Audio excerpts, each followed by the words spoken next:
If a stone was thrown downward from the top of the CN tower at a height of 450 meters with a speed of 5 meters per second and a downward gravitational acceleration of 9.8 meters per second squared, how long would it take to reach the ground?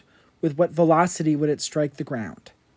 This is very similar to the last problem, except we are throwing it downward with an initial velocity, well, a speed of 5 meters per second, but because it's moving downward, that's an initial velocity of negative 5 meters per second. So I'm going to go through this a little bit more quickly because we just did a similar problem. We're just adapting this here. The acceleration is going to be negative 9.8, just like before, negative because the acceleration is downward. We can antidifferentiate to get the velocity function.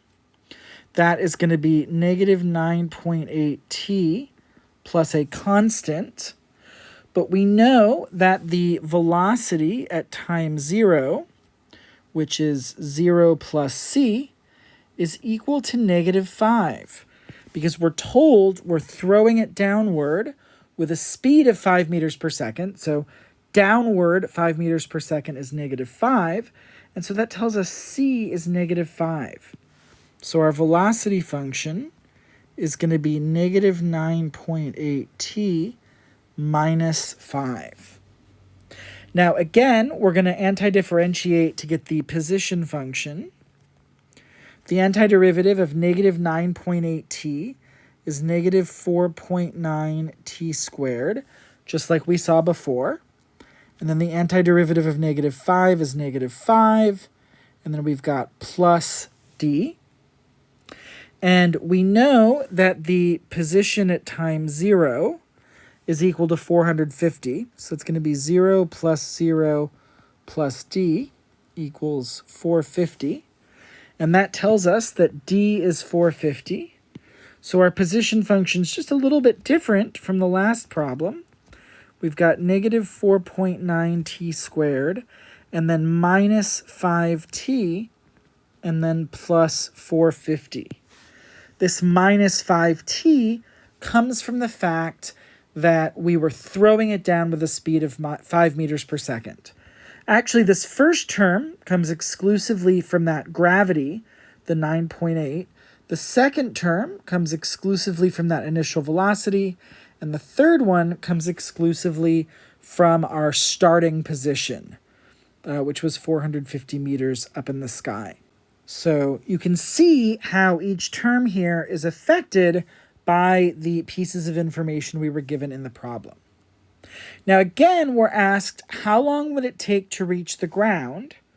So what we want to do is we want to set the position function equal to 0, and we want to solve this. Now, there's a few things I want to do. First, I don't like solving quadratic equations with a negative leading coefficient.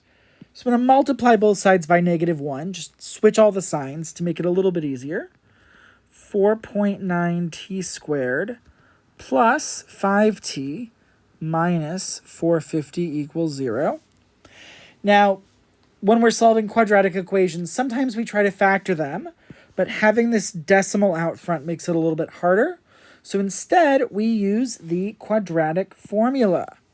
So we've got t equals, we've got the opposite of b, that's negative 5, plus or minus the square root of b squared, 5 squared is 25, minus 4 times a, which is 4.9, times c, which is negative 450, all over 2a. 2 times 4.9 is 9.8.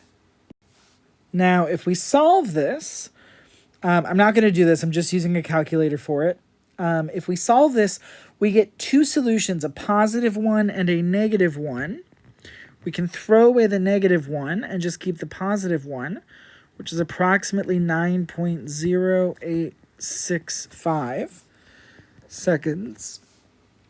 So it's about 9 seconds. If I recall from the last problem, it was also about 9 seconds, but it was a little bit higher, a little bit longer. So throwing it downward by 5 meters per second, which isn't throwing it that much, it makes it be a little faster. It's going to hit the ground a little sooner. but not that much sooner. It's not going to cut the time in half or anything like that. So that is how long it takes to reach the ground. We were also asked with what velocity would it strike the ground. So we've got to plug that in for the velocity. So the velocity at 9.0865 seconds is equal to negative 9.8 times t, which is 9.0865, and then minus 5. I'm looking over here at our formula for velocity. And we get an approximate answer of negative 94.05 meters per second. So that is a speed of 94.05 meters per second, but directed downward. And if we compare that to the last one that we looked at, it's just a tiny bit faster. That was about 93.9. This is 94.05. Not much faster. That little oomph that we throw the rock at doesn't do too much, but it does make a small difference.